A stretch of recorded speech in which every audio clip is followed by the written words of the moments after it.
bersyukur karena kita telah dipertemukan di pertemuan kali ini. Iya, Ibu. Oke, bagaimana kabarnya semuanya? Baik, Ibu. Oke, ada yang tahu tentang materi hari ini? Tidak tahu, Ibu. Oke, jadi materi yang akan kita bahas yaitu aturan dan tata tertib di sekolah kurikulum merdeka. Iya, Ibu. Oke, jadi Ibu akan memberikan video, tolong diamati dengan saksama, oke? Iya, Ibu. Siap, Ibu. Pengertian dari aturan, ya kan?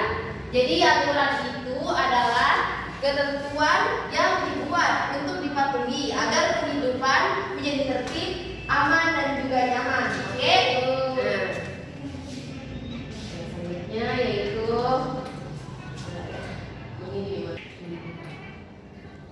selanjutnya yaitu ada dua jenis aturan, yaitu aturan tertulis dan tidak tertulis. Yang pertama kita bahas itu aturan yang tertulis. Apa sih aturan tertulis itu? Aturan tertulis adalah aturan yang dapat dilihat dan dibaca oleh siapa saja, termasuk peserta didik.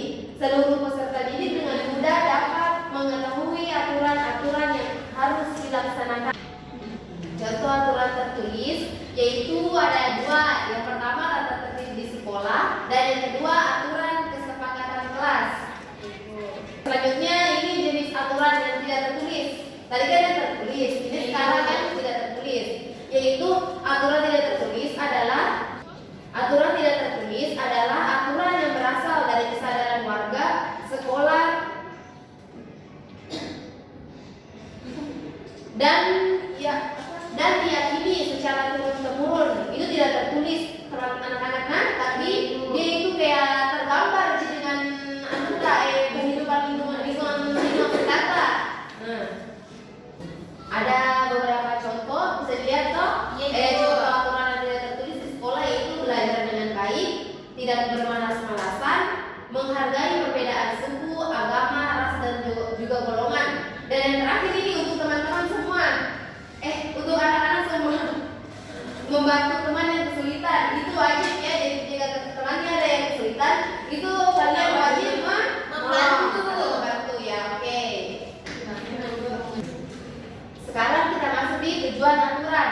Pastikan semua ada tujuannya. Nah, ini dia tujuan aturan yaitu yang pertama menciptakan lingkungan yang tertib dan nyaman. Yang kedua, melatih kedisiplinan dan tanggung jawab. Yang ketiga, menumbuhkan sikap saling menghormati. Dan yang terakhir itu mendorong perilaku tertib dan patuh. Jadi jika kalian mematuhi semua aturan di sekolah, itu pasti bertujuan untuk menciptakan lingkungan yang tertib dan nyaman. Kalau lingkungan tertib dan nyaman, otomatis kalian juga akan merasakan kenyamanan. Ya. Nah, selanjutnya yaitu ada contoh aturan di rumah, di sekolah dan di masyarakat. Jadi aturan itu bukan cuma hanya di sekolah ya, anak-anak, tapi ada juga di rumah dan bermasyarakat. Nah, di rumah itu yang pertama contohnya membantu orang tua masak.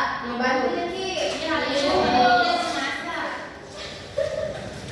Yang kedua merapikan tempat tidur.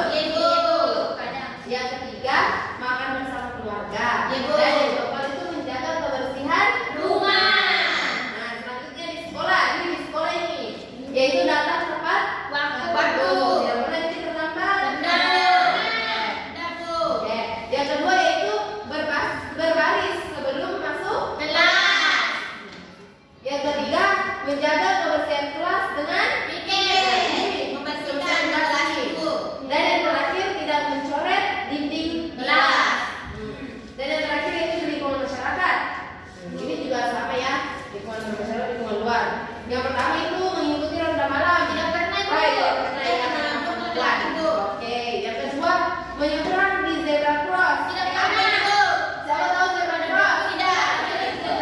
Itu zebra cross itu yang di pinggir jalan yang ada hitam putihnya. Tidak tahu.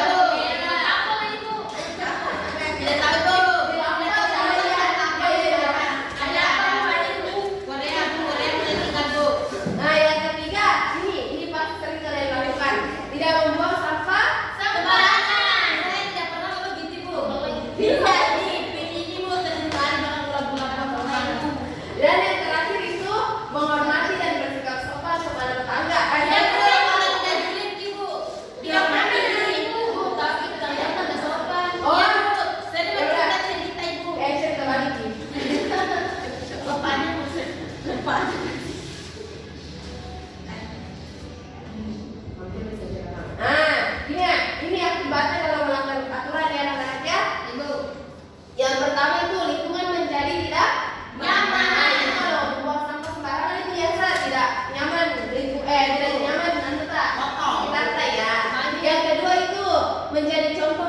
lagi? Oh